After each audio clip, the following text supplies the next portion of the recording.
Hello, Hey Boomer community. My name is Wendy Green, and I am your host for Hey Boomer, the show for people who are transitioning or who have already transitioned to life after full-time work, and they're asking themselves the question, what's next? We cover various topics every week, and this month of May, we are covering health topics, mental health, physical health, emotional health, relationship health. And my goal for Hey Boomer is to have our listeners leave inspired that this next chapter of life can be both meaningful and relevant. Support for today's Hey Boomer show comes from Rhodes Scholar, the not-for-profit leader in educational travel for boomers and beyond, offering expert-led adventures in all 50 states and more than 100 countries. 3 years ago, I took my granddaughter on one of Rhodes Scholar's grandparent programs trips to Chincoteague Island. We had so much fun learning together. It was so well run. And this July, I am going to Glacier National Park with some of Rhodes Scholar's knowledgeable naturalists. Can't wait for that. You can learn more about Rhodes Scholar's National Parks Learning Adventures by going to roadscholar.org/heyboomer. So go on, check out those trips. Every mother contains her daughter in herself, and every daughter her mother, and every mother extends backwards into her mother and forwards into her daughter. That's a quote by Carl Jung, which we used to promote today's program. We can't choose the family we are born into, and our family of origin influences our future and shapes our personalities. People are different, and moms are no exception to that. Some become a mismatch with their kids, and some make the perfect team. But no matter what the case, we will always love our moms because this kind of love is unconditional. So we're going to be talking about mother-daughter relationships, and we're going to be talking about how those relationships influence our female friendships. And my guest today is Dr. Barbara Kaufman, and she's going to talk about the central role that mothers play in the lives of their daughters. Barbara is a licensed psychologist with over 40 years of experience, and she is also a comedian. Her signature presentation, Wisdom at Midlife, is designed to inspire and entertain as she interweaves beautiful imagery, music, stories, comedy, fairy tales, dreams, and midlife wisdom from Carl Jung. But before I bring Barbara on, I want to talk about something important. And this is instead of covering a couple of never too old stories this week. So May is Mental Health Awareness Month. And with the Hey Boomer show and the What's Next coaching program, I work to inspire people that the next 20 to 30 years of your life, after 50 to 60 years old, they can be and they will be meaningful and fulfilling if your mindset and actions support that belief. As a certified coach, I practice on the philosophy that my clients are basically in a good place emotionally and mentally, but that there may be some limiting beliefs or some assumptions that are holding them back from getting to that place where they want to go. And through a series of questions and exercises, we work to uncover those beliefs and build a new set of more supportive beliefs. But there are times when all of us can slip into a dark place. And that is when it is important to work with healthcare professionals and clinical psychologists. Mental health is an incredibly important part of our overall health. With the growing number of Americans experiencing mental health issues, especially after the pandemic that we've been through, it is important that we're able to talk about this and destigmatize it. There are numerous resources, and I want to share two with you. NAMI.org is the National Alliance on Mental Illness. National Alliance on Mental Health Illness. And that is a tremendous resource, educational resource for people that want to explore more about it. The other site that I want to share with you is more for if you or one of your loved ones might be in crisis. And that's the Mental Health America site. It's MHAN, so mhanational.org/crisis resources. So that's a good place to go if you need some more immediate support. So I'm looking forward to bringing you this month's topics, focusing on health. And today we're going to be focusing on the mother-daughter relationship. And with that, I want to bring on Barbara Kaufman. Hi, Barbara. Hey, boomers. Do you have like you should have like a cheer when we should have a cheer. Hey, a boomers. cheer. All right. Well, you can help me work on that. Okay, I will. All right. But I'll refer to you as Boomer Wendy, if that's okay. Okay. And you can refer to me as Boomer Barb. Anyway, yes, I want to start with getting to know a little bit more about you, your background, and what went from psychology to comedy shrink. Okay. Let me just comment, if I might, on what you were saying in terms of mental health and getting into a dark place and a dark night of the soul. I think that is part of the human experience. I mean, sometimes we do get into dark places. The important thing is to not get stuck there and to move beyond. And it is important to talk, or psychotherapy could be a process that could benefit many people. I want to emphasize the importance of how hard it is to initiate psychotherapy, but also that you are also choosing somebody to work with, and psychotherapy should be helpful. So to get in there, and also being the judge of things, if I'm coming in with a serious depression and it's not getting better, then maybe I need to look at that. But that's sort of consumerism and mental health, and that's a whole nother topic. But yeah, really important to reach out and not get too stuck in dark places. Yeah, thank you for that, Barbara. And we all, we all need that help sometimes. And sometimes we don't even have to be in a terribly dark place. We just know that we're stuck and we need some help. Yes. We need somebody to help us to start searching again, Yeah. But anyway, you didn't have me on today just to talk about this. So you want me? No, we're going to talk about mothers and daughters. But first, I want to learn more about you.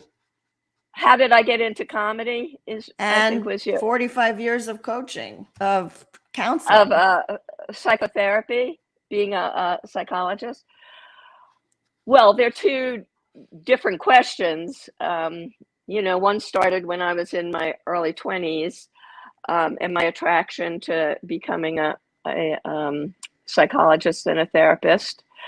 The getting into comedy was, when I was in training for a lot of my work as a psychologist, I was in various staff conferences and would always be sort of joking around a bit and having a lot of fun with that. And then when I was in my 40s, a group of friends were having these 40th birthday parties, and I started dressing up as Saturday Night Live characters and sort of roasting them.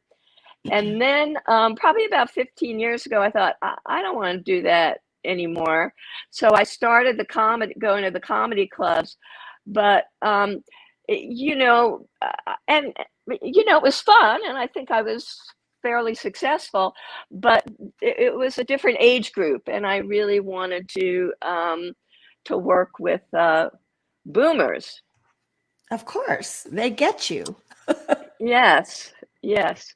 So that's when I kind of developed just doing my own stand-up, and also this other piece which is a multi media presentation of midlife and beyond with fairy tales. It's very Jungian with fairy tales and poems and stories, and I bet yeah. it's fun. I bet it's great. I would love to see that sometime.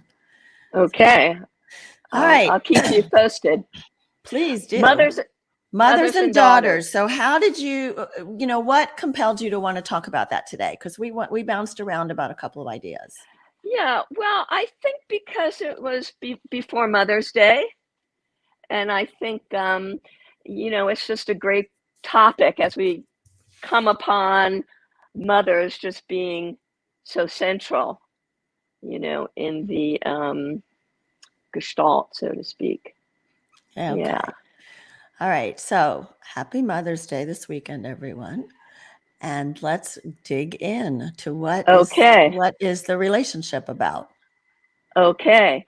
I want to start off by saying the fact of having the mother and the daughter as the same sex is very important. This is a paragraph by Adrienne Rich, who talks about this. There is nothing in human nature more resonant with charges than the flow of energy between two biologically alike bodies, one of which has lain in the amniotic bliss inside the other, one of which has labored to give birth to the other. The materials are here for the deepest mutuality and the most painful estrangement.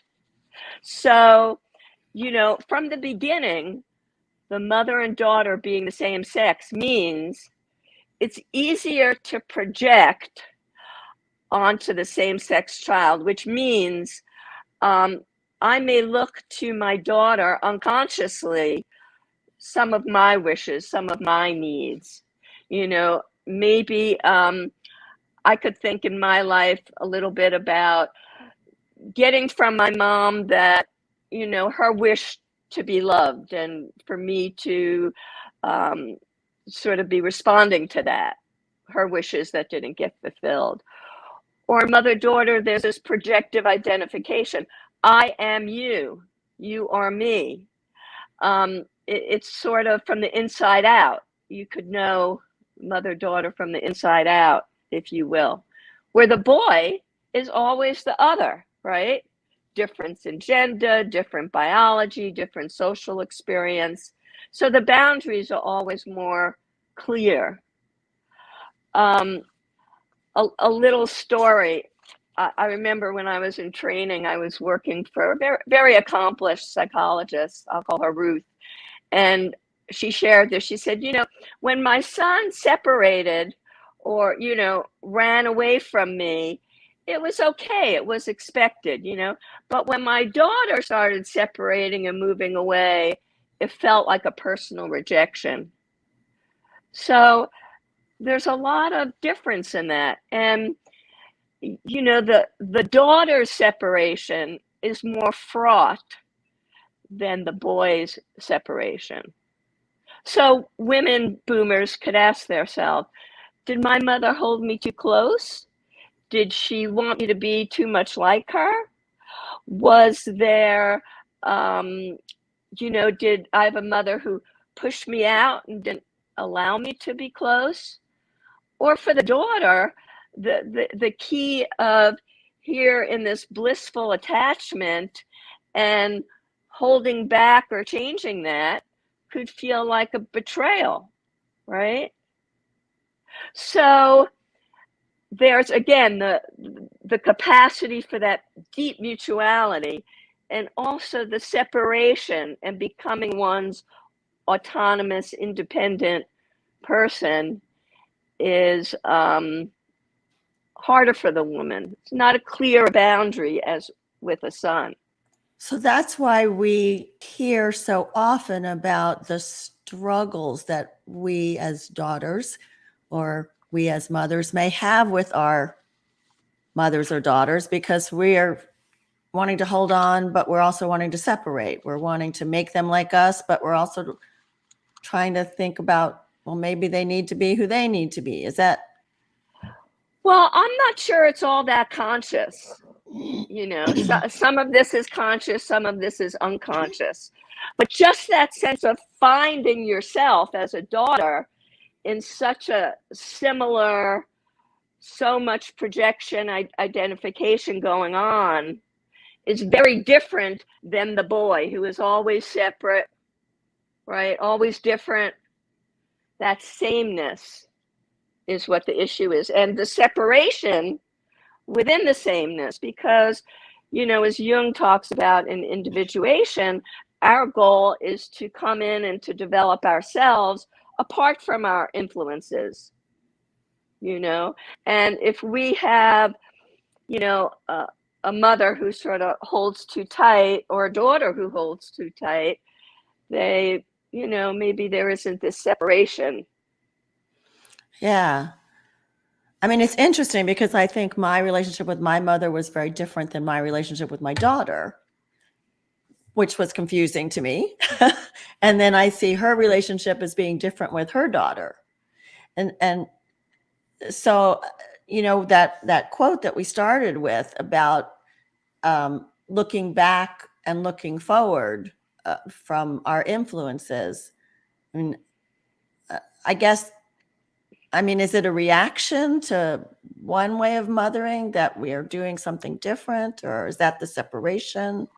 Well, why do you think, Wendy, that there's differences?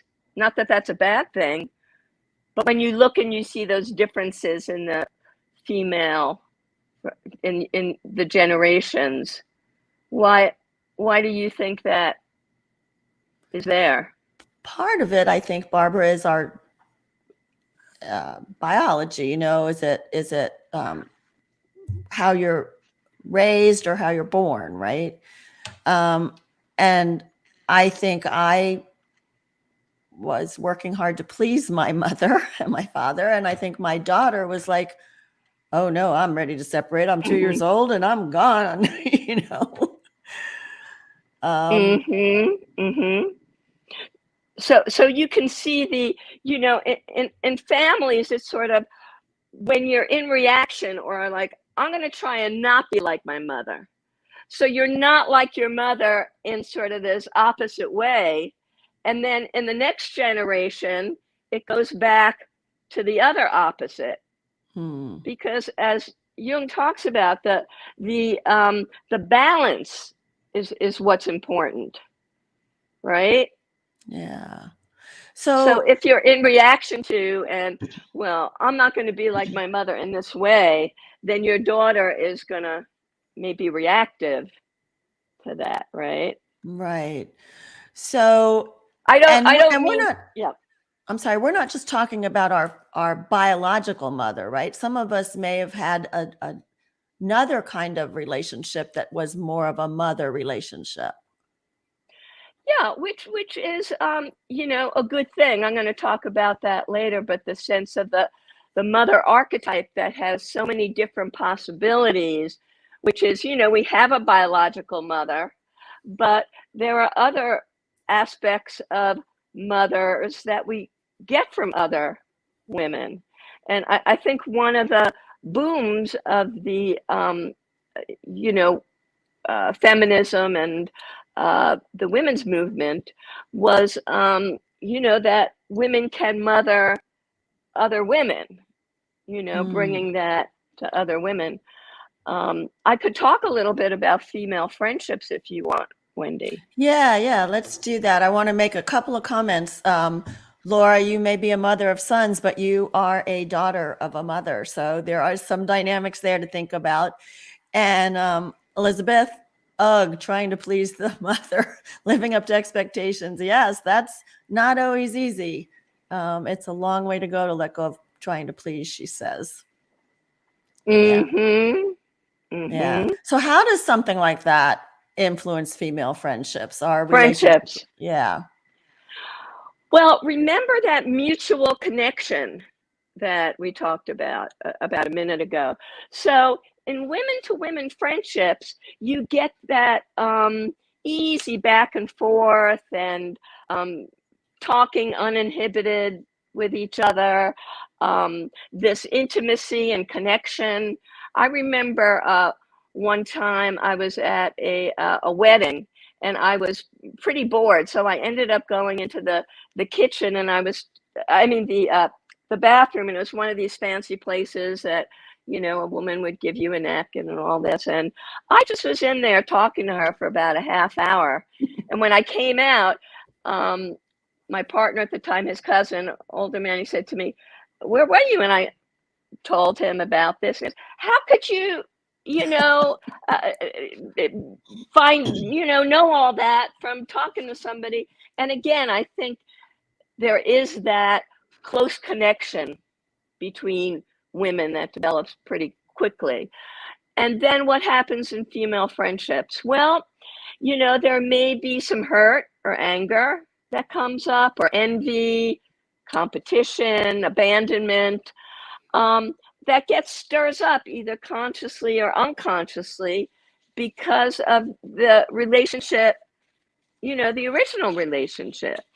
So friendships become a way of sometimes healing a difficulty in the mother-daughter relationship, or wishes for closeness, that one never did feel close or merged with the mother. So, you know, they're quite an opportunity for healing and exploring and sort of reworking some things and growing. I could talk a little bit about the differences in my friendships through the years as reflected in the mother-daughter, but I think you want to ask me something, Wendy. Yeah, so I was, it was kind of along that track, like, you know, as we're maturing and meeting new people and recognizing ourselves as independent of our family of origin, I would imagine our friendships evolve, the things we look for in friends evolve. Do you think that's true? Well, I think that they evolve if we evolve. You know, it doesn't have, they don't have to evolve in a certain direction. I mean, there could be mother-daughters that, you know, don't necessarily grow out of that mutual attachment. And I wouldn't, you know, I see women in therapy dealing with separation issues with their mother that they never dealt with, you know. So it could be all over the board. It's not always determined by age. You know, some of us separate later. Yeah. And do we really separate? I mean, separating is not moving across the country. It's being in your own psychological reality and autonomy, and, you know, growing into who you were meant to become, right? Yeah. And so some of that becomes easier depending on the mother type that you have. Well, you know, it's an interaction with mother and daughter in particular. I don't think it's, you know, ever easy, because I think separation from, you know, this wonderful cocoon of mutual attachment is difficult. You know, individuation is difficult. Even if you have a mother that was not kind, that made it hard for you as a daughter, you think it's still difficult to separate? Yeah,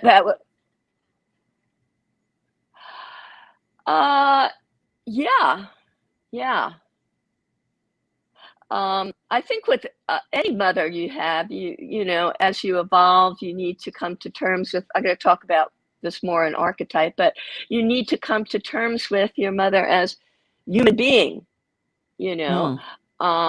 Maybe she's a, I think we're all affected by women's characteristics, because we're all mothered early by women. So we're, women's, let's say if a woman is critical, we're affected by that more because mostly it's women who are doing the mothering at a young age when children are young.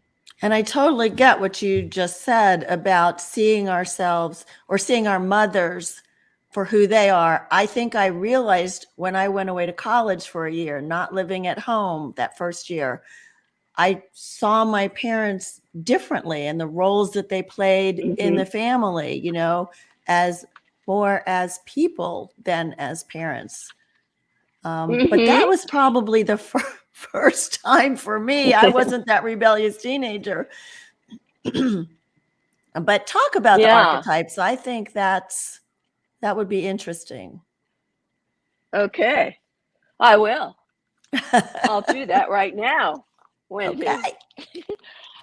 Okay.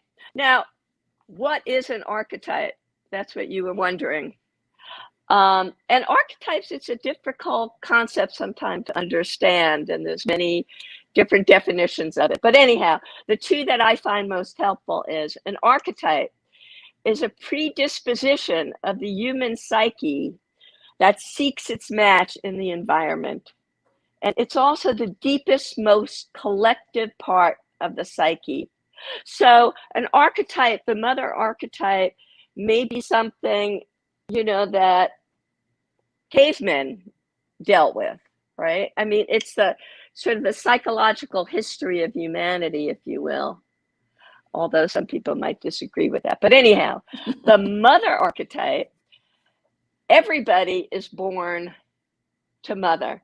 And in some ways, mother unconsciously is the image of the totality of life, right? Mother Earth.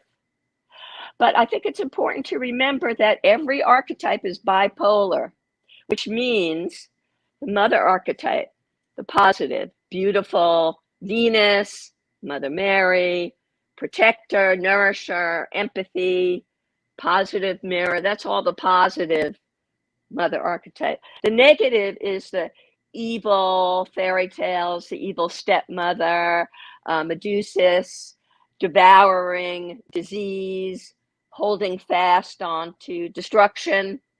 For instance, Mother Earth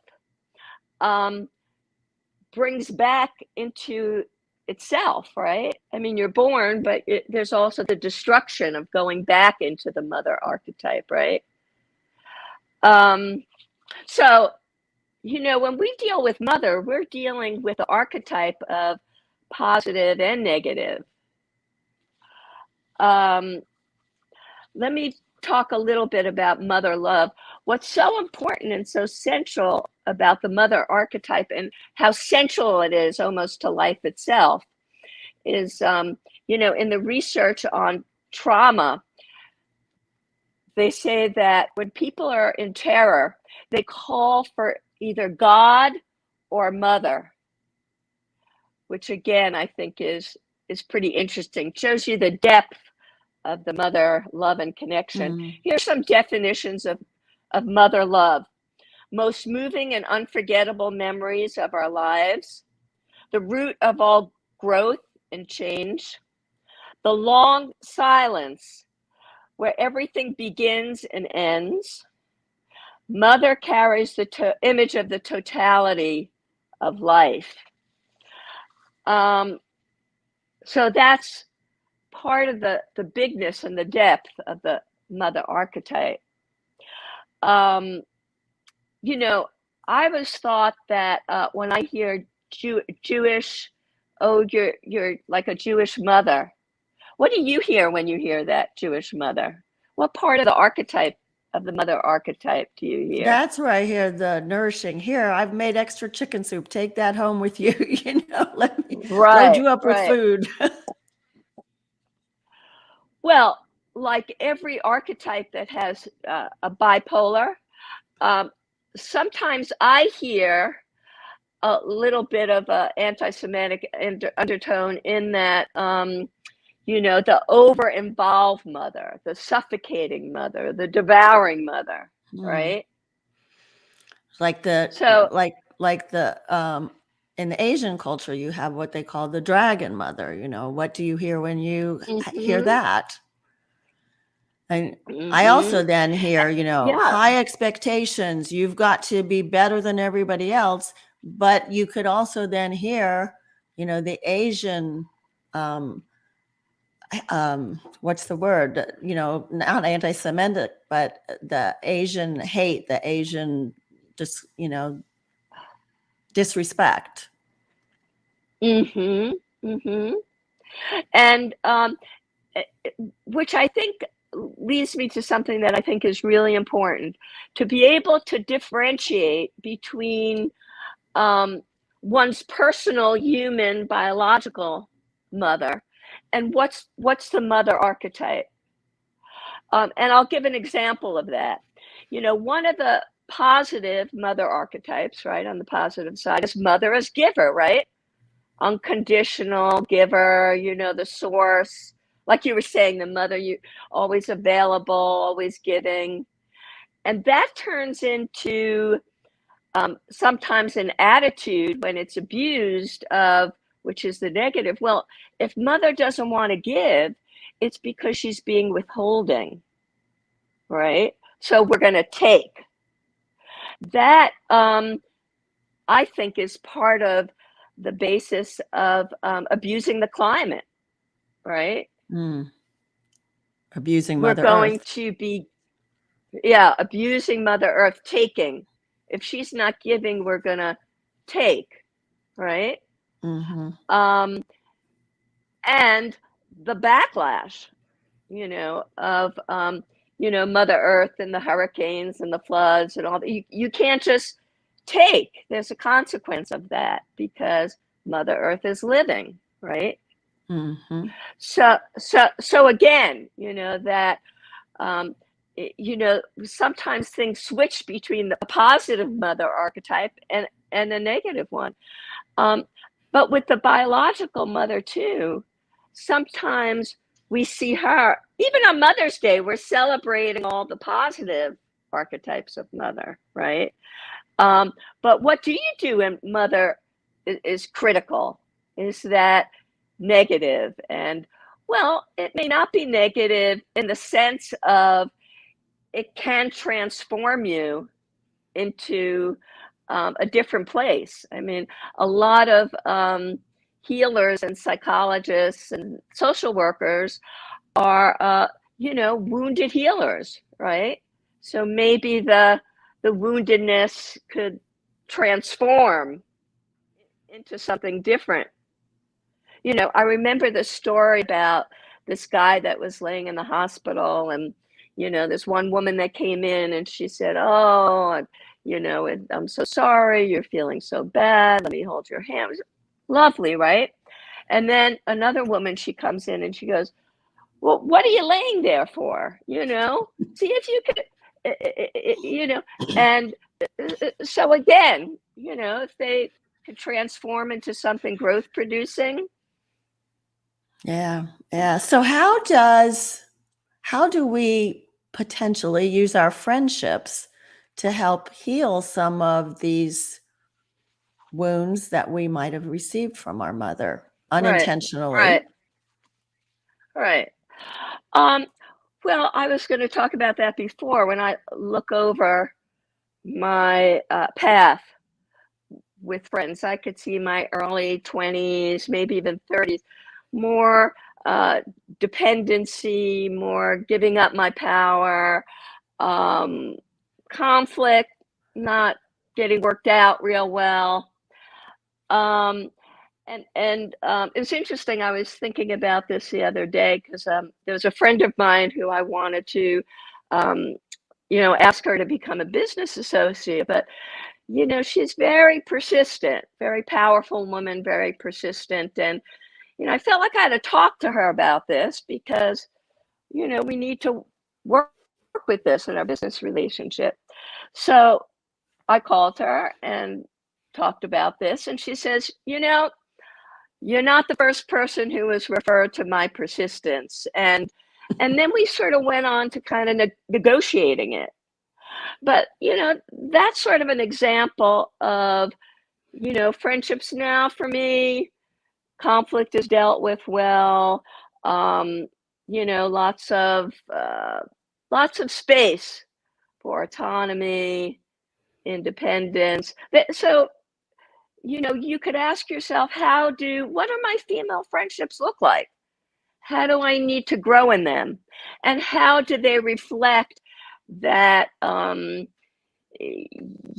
upsetness and stress around separation with Yeah, mother because I and look what at that looks my like? friendships, since we're talking about our personal stuff.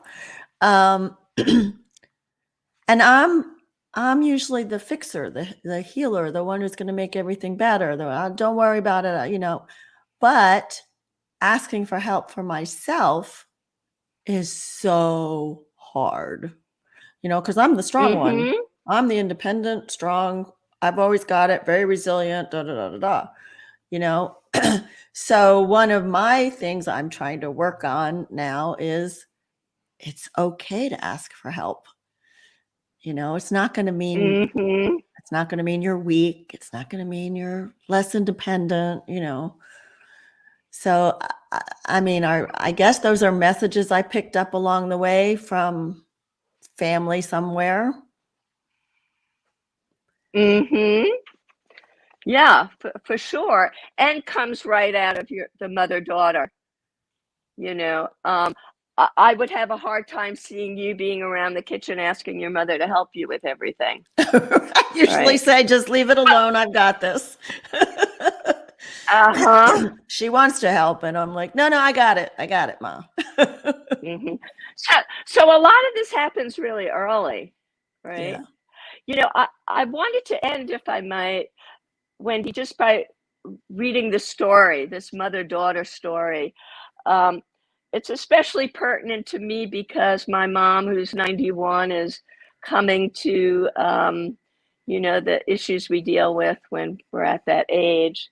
And it talks a lot about the mother-daughter, and just what you're saying about the negative mother and the criticism, and also being able to separate from that, right? We have to carry that with us. Okay, it's called The Book of Angels by Sophie Burnham. Okay. Excuse me. BURN. NHAM. Okay. My brother and his wife and David and I talked in whispers in the kitchen, as if she could overhear from upstairs. The sight of our mother lying down was still new to us. In 40 years, we'd hardly ever seen her sick. And then suddenly, she had 2 battles with cancer. We worried the pneumonia might be serious. A month later, she was in the hospital. I moved to Baltimore to be nearby. Every day I drove to see her in the hospital, and every day she bickered and quarreled with me. Reporters at the New York Times had gone on strike. My husband was out of work. Our financial situation precarious. I had taken a job as a consultant to a federal agency and was keeping my sanity and reducing my grief with bouts of intense hard work. My mother picked at me. Why didn't I relax? Just sit in the garden, take it easy, and do nothing for a while. Why did I always have to work? What was wrong with me? Intermittently, she would worry about our finances. Were we all right? Could David find another job? But usually, her attention focused on the fact that mine was divided. Looking back, I see quarrels that were partly my fault. I didn't comprehend her fear. Why didn't I tell her I was scared for her and for myself? One day in the hospital, she lit into me again. Peck, peck, peck. Nothing I could do is right. I sank deeper into my chair, desolate. What was I doing here when all she did was tongue lash me? At this moment, a broad-faced Black woman came in to wipe the floors of the cramped hospital room. hardly big enough to fit a bed, a chair, and a chest of drawers. My mother was sitting straight up against her pillow. She wore a nightgown with a little bed jacket on it. Her hair, free from its customary bun, lay thin and loose on the pillow. Beside the bed stood an enormous oxygen tank with a plastic tube running down her neck. She shot charges off at me, complaining about the way I dressed and my pathetic efforts to write, and scorning my assignment on urban affairs. Not even the entry of the hospital attendant quieted my mother's tirade. I hunched in my chair, hurt and angry, wondering if I should simply get up and leave. Here was my mother, dying. There were things we should be saying to each other, not nagging and picking. I grudge you the mother talk. The Jamaican charwoman stopped her mopping. My mother and I both looked up startled. Neither of us understood her lilting island accent, but a thrill of recognition threw me. What? I sat up straight.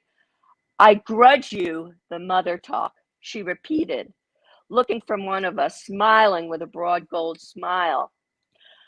My own mother died when I was 12, she sang, and I've no one all these years to give me the mother talk. It's so nice to hear.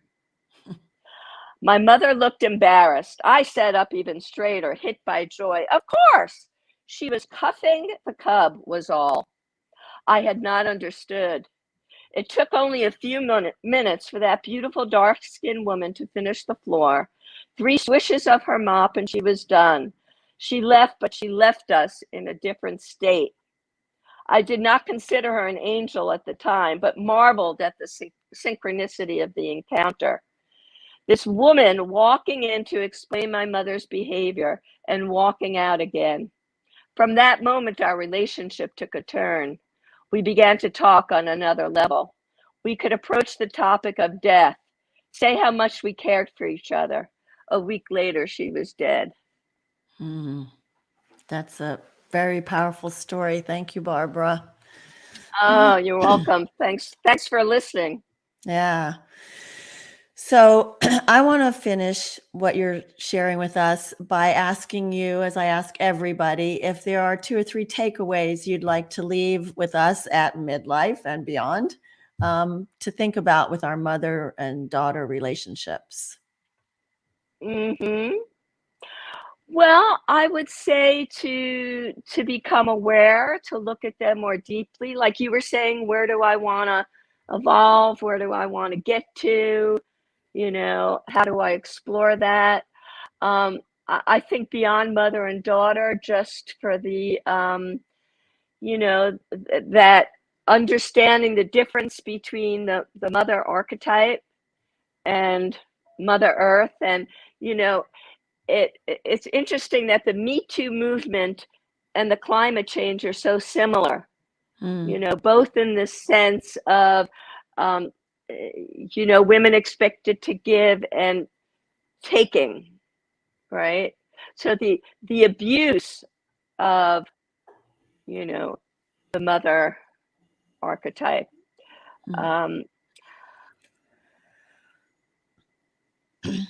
I think that's all I would say for the moment. Yeah, I think that's important. So to look at your relationship with your mother, become aware of it and where you might need to go and heal next. So and with female friends. And with female friends, right.